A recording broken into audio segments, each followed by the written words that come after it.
Good evening, ladies and gentlemen. Welcome to this evening's semi-final debate. My name is Ryan Milne and I am the chairman of this debate. The timekeeper is Marwin Sali. This debate will be judged by a panel of 3 adjudicators who are Mr. James Baker, Miss Claire Hull, and Dr. Sean Jolly. The topic of this debate is that UTS bonus points for gender is a good initiative. The affirmative team seated to my right is from Emmaus Christian College, and the negative team seated to my left is from Pembroke School. The speaking time for this debate is 6 minutes. A single warning bell will sound 1 minute before the speaking time, and a double bell will sound at the speaking time. Please ensure that your mobile phones are switched off. I declare this debate open and call upon the first affirmative speaker, Ricardo Reynolds Chapter.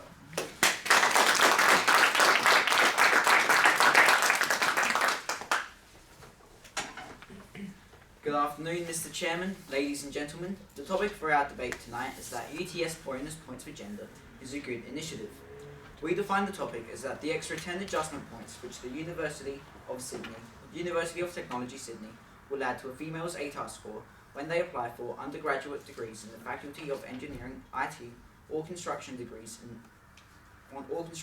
at UTS has real potential to be an effective strategy to attract more women into the STEM professions and therefore be beneficial to Australia's society and economy.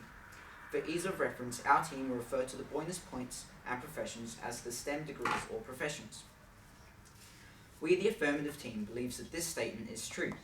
Today's first speaker, I will be talking to you about how this initiative is highly likely to break the existing stigma that the STEM professions are unsuitable for women, and that the use of affirmative action to promote gender equality in the profession is wholly justified and has been used successfully before, and how the UTS initiative accords with the Australian government's vision for a society that provides equal opportunity for people of all genders to learn, work and engage in STEM.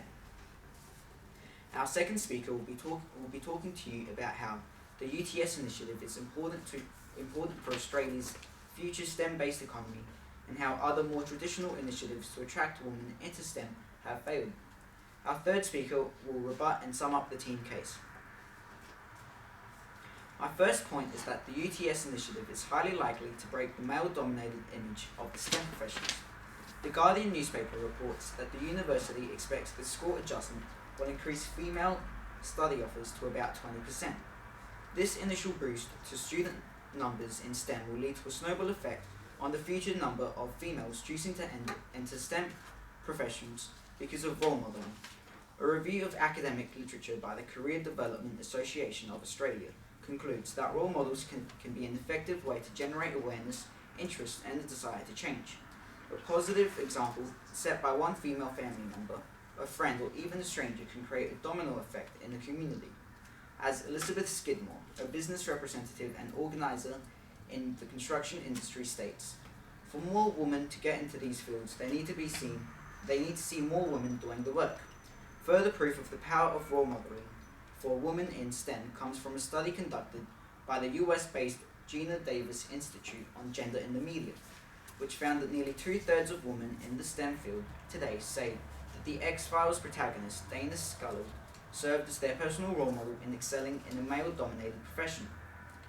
As more females study and enter the STEM professions due to the UTS initiative, this will increase visibility of successful women in STEM and society, and the media will have a more powerful influence on younger girls still at school who will be inspired to follow in their footsteps, and it won't be long before the STEM careers are seen as the norm for women.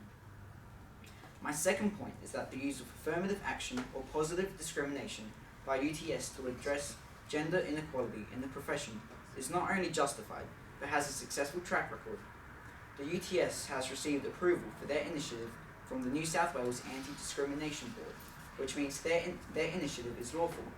Also, according to the Australian Human Rights Commission, affirmative action is lawful and justified, where special measures are used which aim to foster greater equality, which is exactly what UTS are using it for. A great example of affirmative action successfully encouraging more women into a profession is when, as the Financial Review reports, the Labour Party first set quota targets for women in 1994 of 30%, which was later raised to 50% in 2015. This has resulted in Labour having nearly 50% female representation in current federal parliament, which including many outstanding politicians such as Tanya Plibersek, Penny Wong and Amanda Rishworth. This compares to the Liberal Party, which didn't introduce quotas for female politicians and has only about 25% female representation in Parliament. My third and final point is that the UTS initiative aligns with the Australian government's vision for a society that provides equal opportunity for people of all genders to learn, work and engage in STEM, as stated by the Department for Industry, Science and Technology in their Advancing Women in STEM report published in 2019. This report found that important to combating the lack of female engagement in STEM courses is tertiary institutions actively supporting initiatives to remove barriers and encourage women in STEM. The UTS bonus points scheme is a perfect example of such an initiative and therefore is effectively endorsed by the government. So, Mr. Chairman, in conclusion, the UTS bonus points scheme is a tremendously exciting and positive initiative to promote more women entering the STEM professions. I will leave the last words to John Gilder, the Program Director of Construction Management degree at the University of South Australia, who our team contacted to get his view on the UTS bonus points. Mr. Gilder stated, "I believe the UTS initiative is a very positive and welcome step in the right direction. It has real potential to considerably boost the number of female graduates from construction and STEM university degrees, which would greatly help to build up the critical mass of female professionals working in the construction industry, who will provide inspirational role models to encourage younger girls to set their sights on working in the industry." Thank you.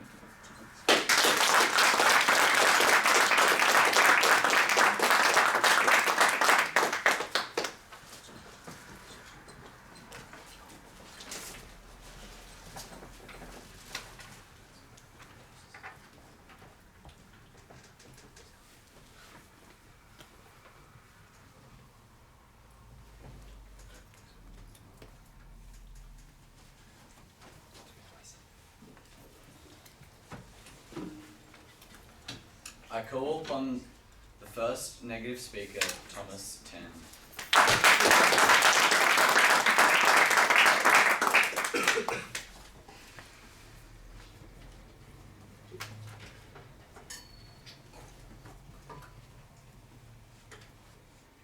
Good evening, ladies and gentlemen. Mr. Chairman, the topic of tonight's debate is that UTS bonus points for gender is a good initiative. We as the negative team firmly disagree with this statement. We disagree with the definition given by the affirmative team, as it heavily favours their side. We interpret the term good as benefiting to everyone involved, regardless of gender, and not at the detriment to others involved in the workforce or uni. We believe that our definition is more suitable to this topic, as it addresses a wider sense of good and takes into account everyone affected by the initiative. The very point of this initiative is to create a level playing field for both genders, and as such, the word good needs to be considered for all parties involved. I will be explaining how issuing bonus points for gender, while aimed at fixing a gender bias, will only serve to worsen the situation, enforcing gender stereotypes. I will also talk about how it will be unfair for the cases where equally capable men will be denied spots purely based on their gender. My final point is concerning the dropout rates for female and male applicants. However, before I move into my main points, I would like to point out some flaws in the opposing team's argument. The opposing team has tried to tell you that pushing women into STEM programs will result in better role models in the industry. However, just because it is endorsed doesn't mean it will work in getting women into the STEM workforces.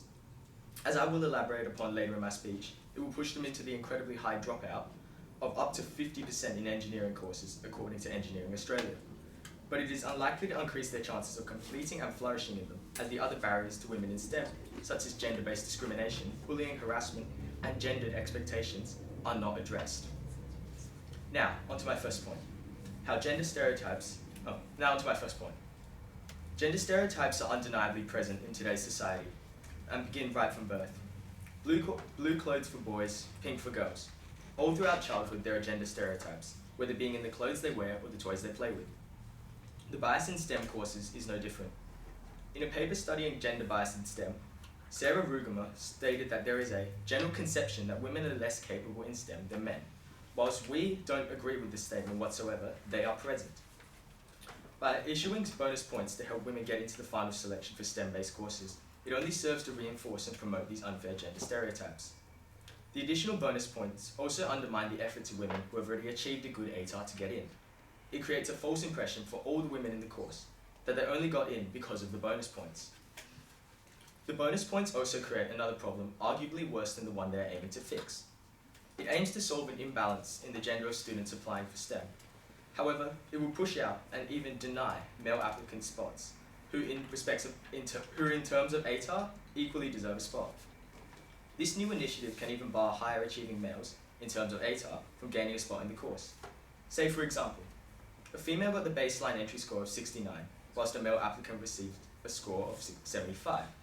Please note that the genders are only included in this hypothetical scenario, as the bonus points are dictated by gender. The ATAR scores and academic ability to gain entry to STEM are otherwise unrelated to gender, a point which our second speaker will elaborate upon.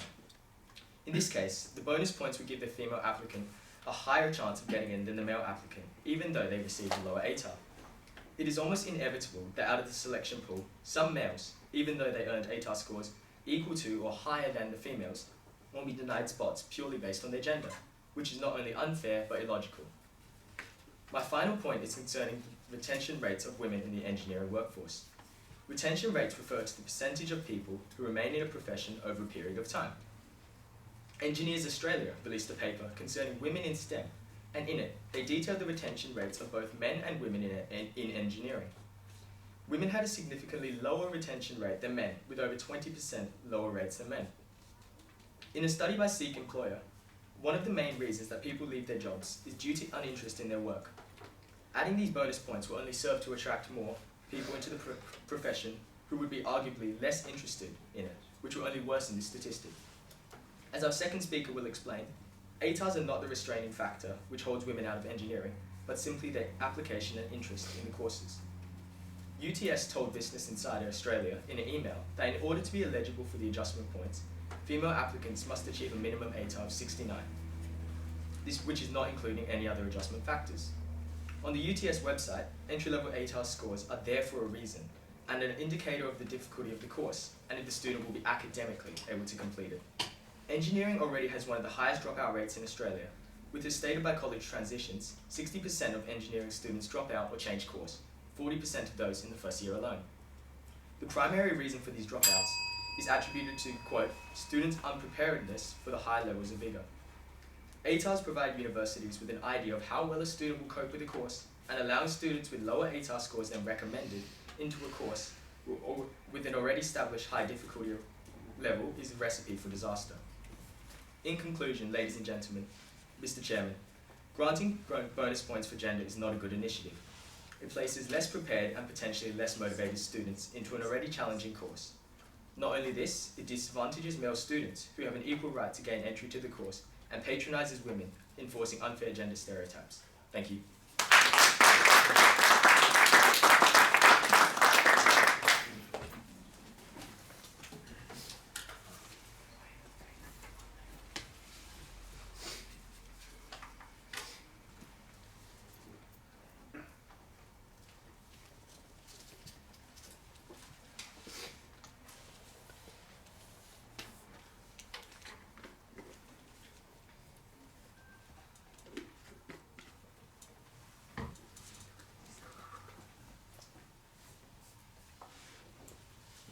I call upon the second affirmative speaker, Caitlin Turnland.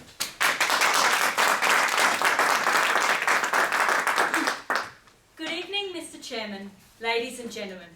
The topic for tonight's debate is that UTS bonus points is a good initiative. We, the affirmative team, believe this statement to be true and stand by our definition.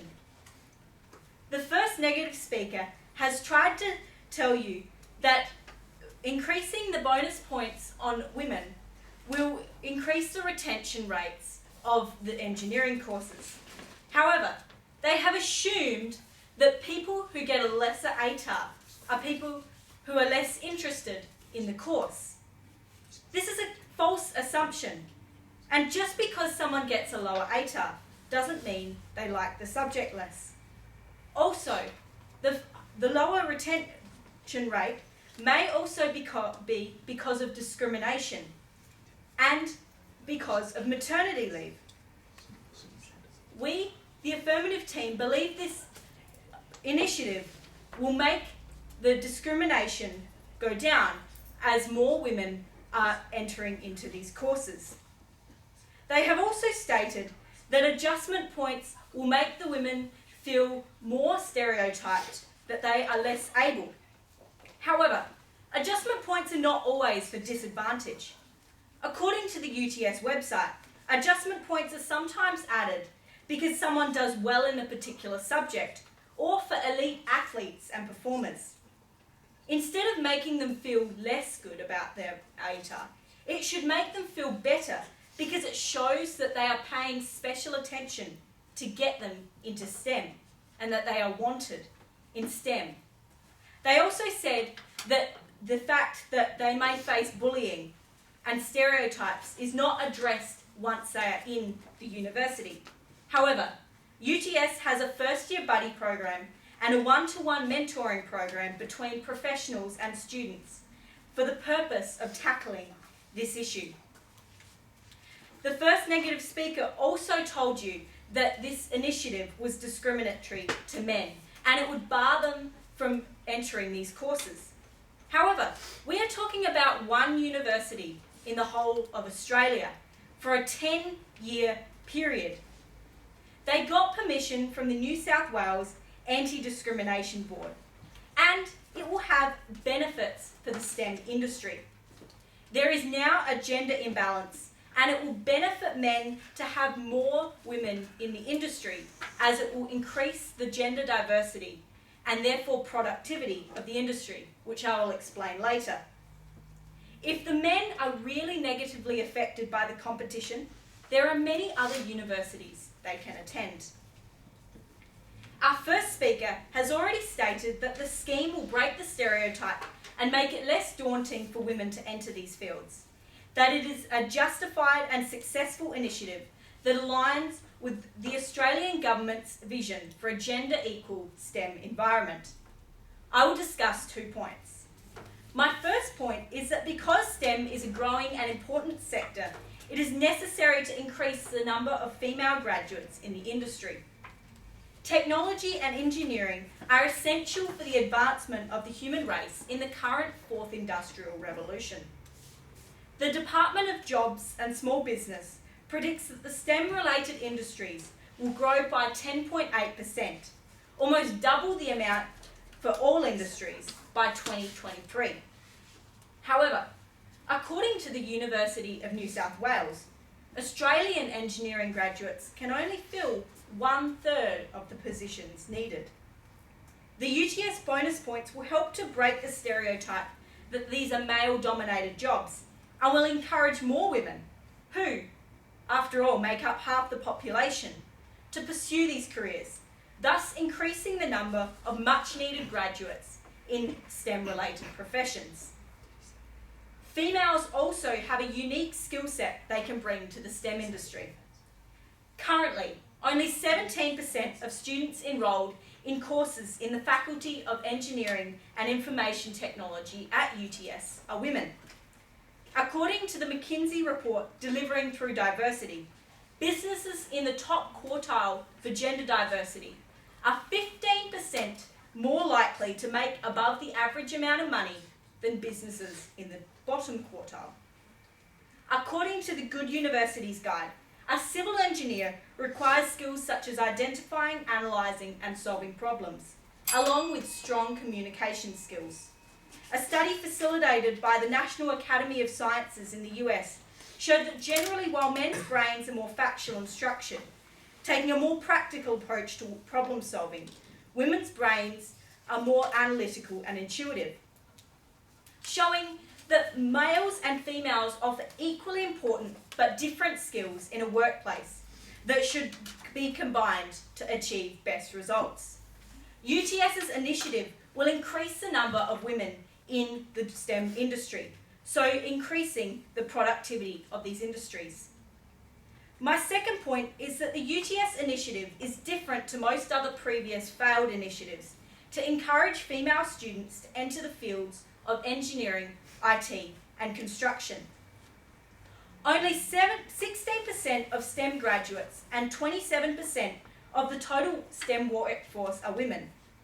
The National Manager for Professional Diversity and STEM at Engineers Australia, Justine Romanek, says we need to be more disruptive.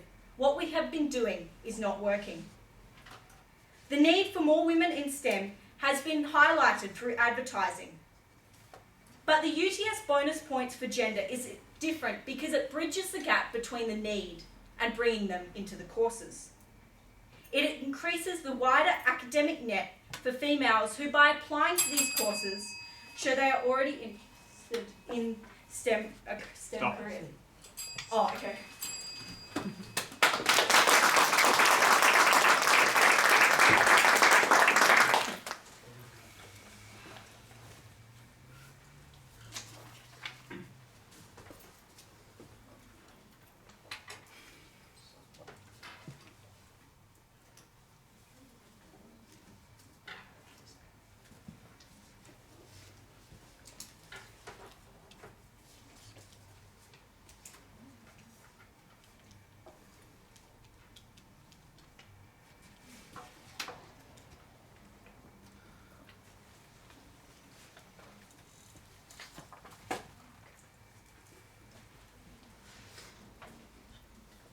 I call upon the second negative speaker, Dylan Woolswick.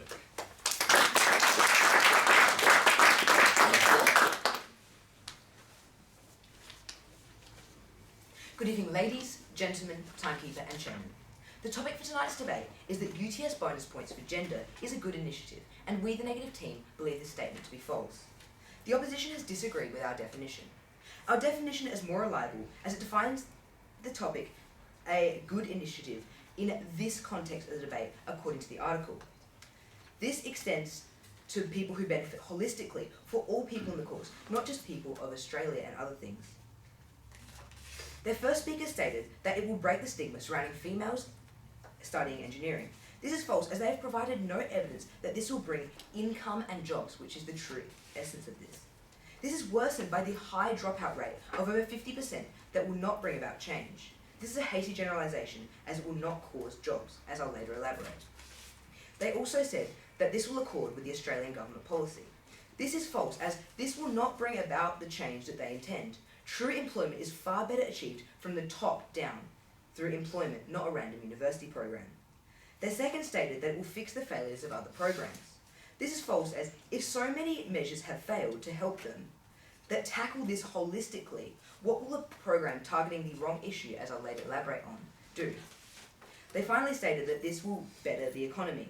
This is false, as they have not adequately substantiated this claim. This also includes the assumption that more will pass, and is flawed due to high dropout rate. Our first speaker has already convinced you of the importance of not patronising women and the sexist connotation of this program. I will be speaking to you about how the ATAR is not the barrier for female representation in engineering, and how the real barriers are not effectively rectified through the application of ATAR bonus points. Now to my first point, that ATAR is not the barrier to women to participate in engineering and STEM, so bonus points are not an effective incentive to attract and retain women in STEM. The University Admissions Centre of New South Wales states that 54% of ATARs above 90%, 56% of ATARs above 80% were attained by women. In fact, 2/3 of HSC subject awards were achieved by women. As such, a program intended to make entrance into engineering more attainable through bonus points is fundamentally flawed. Females are more successful in achieving sufficient entry marks than males, making the artificial inflation of their marks irrelevant, ineffective, and unjust. SATAC data confirms the mean ATAR was 68.5 for boys in 2018, compared to 73.9% for girls. Thus, there is no need to boost ATAR using spurious bonus points. Emeritus Professor Frank Larkins noted that 58% of females occupied higher education enrolment positions, calling into question the very consideration about how to restore the imbalance to prevent disadvantage to boys. Females do not have a disadvantage over their male counterparts in education enrolment positions. The application of a substantial bonus point system based on gender serves to further widen the existing ATAR disparity between males and females. Having demonstrated that modifying ATAR through bonus points will unnecessarily and actually increase gender disparity, I'll now present my second point. The ATAR adjustment through bonus points fails to rectify the real barriers which impinge on the enrolment and retention of females in engineering. The Department of Education at King's College London states that most young people's scientific aspirations and views of science are formed during their primary years and solidified completely by age 14. Inadequate education in STEM in early years is a very significant factor in the determination of STEM career outcomes. By the time a student attains an ATAR, most students who are inspired in STEM have already developed a strong interest in this area, while those with competing interests will pursue alternate career paths, such as health professions, which typically require very high ATARs and have female enrolment rates of 75%, according to Melbourne University. Ensuring female enrolment rate in STEM is increased is thus better achieved through effective primary education and inspiration, as the UTS program is initiated as much as 7 years too late to have any meaningful effect on the career paths which will attract female students. Female students have no difficulty securing high ATARs, but preferentially enroll in fields such as law and health professions. There is alarming disparity in female students undertaking mathematics and science subjects, amounting to half that of their male counterparts, according to Engineers Australia. Only 6% of females undertake advanced maths, and only 5.9% enroll in physics. Engineers Australia states that these vital prerequisites are the tools that engineers use to solve their problems. This effectively halves the number of candidates who have the necessary skills for candidate selection, and this is thus a great concern. At the University Open Days, Flinders University and University of Adelaide Engineering heads of departments clearly emphasised that advanced math skills were essential and in fact far more beneficial to prospective students than playing the ATAR game, as this program attempts to do. Furthermore, Engineering Australia states the retention rate is 49.9% for universities, with over 50% expected to drop out. ATAR boosting will not address the issues with retention rate for women, whereas improved mentoring and tutoring will. An article from the Australian Academy of Technology and Engineering's director, Margaret Hartley, strongly emphasised the value of mentoring in the development of an engineering career. As such, this program will neither influence entry or retention rates, a key element. Clearly, it will take more than a boost to females' ATAR to fix these systemic issues that extend to factors beyond that of the control of universities. Thank you.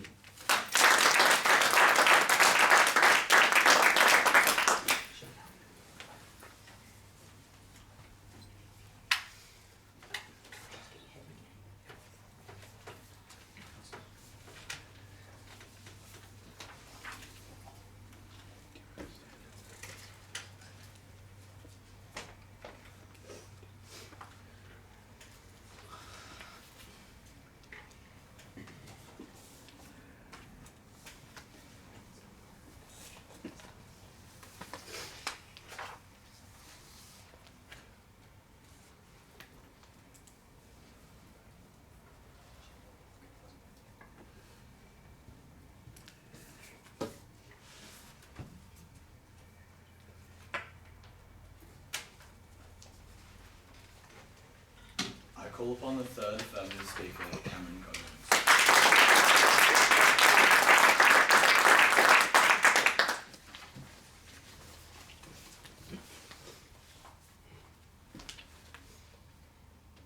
Good evening. Mr. Chairman, ladies and gentlemen, the topic for this debate is that UTS bonus points for gender is a good initiative. We heavily stand by our team's given definition. We, the affirmative team, believe that this statement is true. This evening, the negative team has presented an argument littered with flaws. The first negative speaker has told you that the UTS initiative is discriminatory, unfair, and sexist, and it means places are not being awarded on merit. As our first speaker has already told you, UTS has received approval for their initiative from the New South Wales Anti-Discrimination Board, and, according to the Australian Human Rights Commission, affirmative action is lawful and justified where special measures are used, which aim to foster greater equality. Therefore, not only is the UTS initiative legal, it is also wholly justified because it is addressing gender inequality. The first negative team speaker's assertion that the scheme is sexist and discriminatory is extremely short-sighted. The STEM professions are male-dominated and for decades have been rife with unjustified sexism and discrimination against women.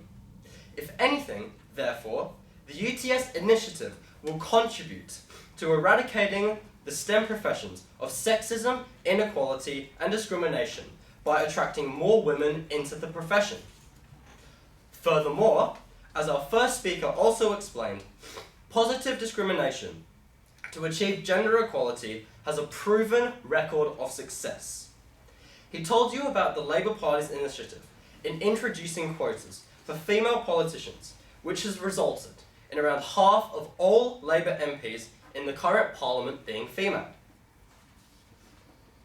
The first negative speaker has also told you that the bonus points initiative is patronising to females and that the male students will harass the female students. The first negative speaker is completely missing the point of the bonus points. There is a much bigger picture and objective here. As our second speaker has told you, there is already a big shortage of STEM workers, which is projected to get much worse. This will substantially hold back Australia's economic well-being as it transitions into a more STEM-focused economy.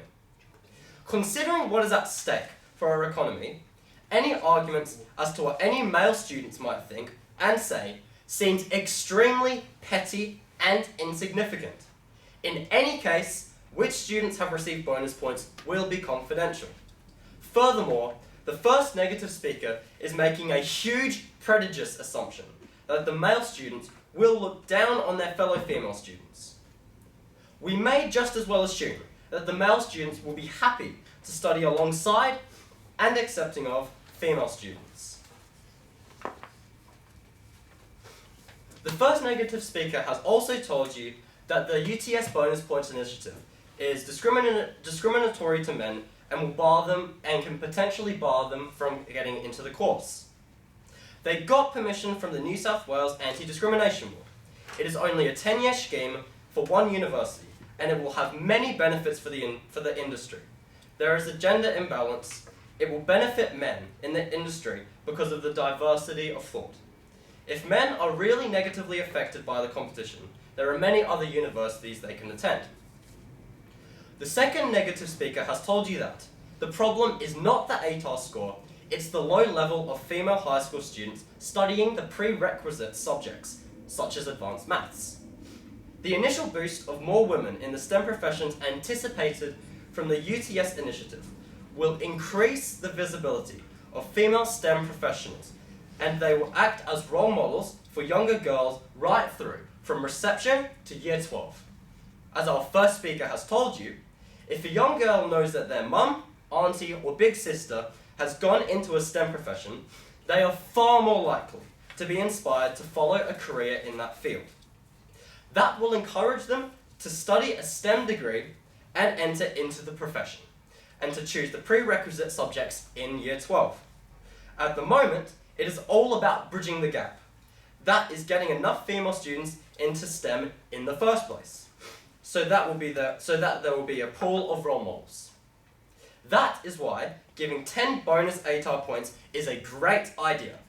It will ensure that as many of the year 12 girls as possible who are studying prerequisite subjects, such as advanced maths, will get into STEM university degrees. This evening, our first speaker has told you that the UTS initiative will initiate a snowball effect of females entering STEM professions by creating role models, that affirmative action to encourage gender equality has been used successfully for other careers, and that the UTS initiative aligns with the Australian government's vision for an equal opportunity society. Our second speaker has told you that the UTS initiative is a good idea because it is different from other ineffective traditional initiatives tried before, and that such initiatives are crucial to the future of Australia's economy. So, in conclusion, Mr. Chairman, ladies and gentlemen, the UTS bonus points for gender scheme represents an innovative, important, and excellent initiative. It will generate a flow of female STEM university students who will go on to become engineers, scientists, construction managers, and inspire their younger peers to follow in their footsteps. The UTS initiative is the key to unlocking the untapped pool of valuable Australian female human resources for the STEM professions upon which the future success of our economy depends. Thank you.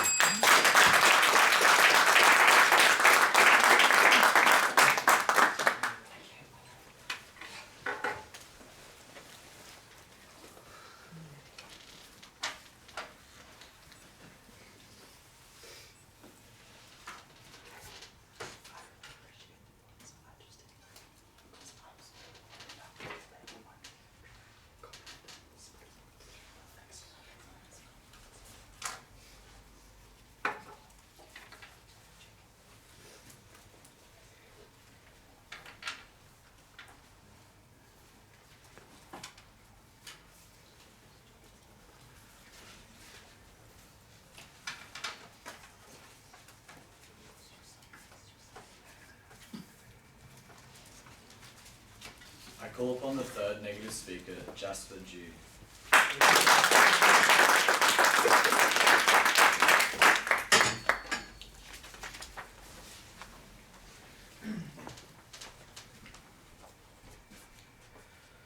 Good evening, Mr. Chairman, ladies and gentlemen. The topic for tonight's debate is that UTS bonus points for gender is a good initiative, and we, the negative team, undoubtedly disagree with this statement. I would first like to re-articulate why our definition is more applicable for this debate, as there was no rebuttal of our definition by the second speaker, and the third speaker stating that we stand by our definition is not a valid defence of it. Now I will point out some flaws in the opposition's arguments before I summarise our team's case. The first affirmative speaker has tried to convince you that these UTS bonus points are highly likely to break the stigma through role modelling for young girls in STEM. This is incorrect because we are not going to deny the power of role modelling, but this UTS push-up bonus points increases the stigma that women need help to get into STEM courses, further painting the courses as extremely difficult and unachievable for women without this extra help, as well as making women seem inferior to men in the area. Additionally, the high dropout rates and the negative stigma inside the STEM course towards women will lower their chances of staying in the course and becoming role models for these girls. He has additionally tried to state that it is in accordance with the Australian government's position on the equal opportunities in our society. This is simply false because addressing barriers for women in STEM is important, but this initiative is not addressing the core barriers, which is the negative stigma regarding women in STEM, rather than arbitrarily boosting their ATAR to push them into the courses. According to an article written by Business Insider 2019, once women finally get into the STEM workforce, they are hampered by systemic barriers such as gender-based discrimination, bullying and harassment, and gendered expectations around caring responsibilities. These are the core, STEM if you will, problems that need to be addressed, and will only be made worse by giving women extra help in the form of an ATAR boost, which will be seen by their male peers as an unfair advantage. The second affirmative speaker has tried to persuade you that the bonus ATAR points will make women feel like they are special and wanted in this STEM course, and in demand. They are not requiring more women to enter the course. They are boosting scores for them to have increased likelihood of getting into the courses, setting the stigma that they need help, that their ATAR needs boosting to get into these courses, that they are not good enough. And this is the wrong stigma to be setting by this UTS bonus points program. She also stated that the buddy program helps women in the course and will deal with this discrimination that they face. This is false, as one of her very own points was that these systems have not been successful over the years. She has contradicted herself. She has also tried to tell you that the initiative has been proven to be justified and successful by the Australian government and other bodies. This is invalid because this initiative is brand new. It is not necessarily going to be successful or justified by the very nature of this debate, by the very nature of this debate occurring. It is a proposed program. The success rate is unknown, and as my team has outlined, unlikely. She has also attempted to convince you that it is necessary to include females in the workplace, as STEM is important in our modern day world. We do agree that diversity in the workplace is undeniably a beneficial thing, but boosting the ATAR of females in STEM courses to get into these STEM courses will not necessarily achieve this, and is not the best way to achieve this. The bonus points effect on increasing the number of women in the workforce is questionable, as sure, it will get more women into the courses, but the high dropout rates, as high as 50% as outlined by our second speaker, and the negative stigma towards women in STEM will affect the amount that actually complete the courses. Better measures, such as additional mentoring or improving the stigma of women in STEM by additional exposure during earlier years, need to be put in place to increase diversity in the workplace. The third affirmative speaker has tried to prove that male students will happily study alongside the female students that have been boosted in STEM. Already there is, as I have addressed many times, there is a negative stigma about women in STEM.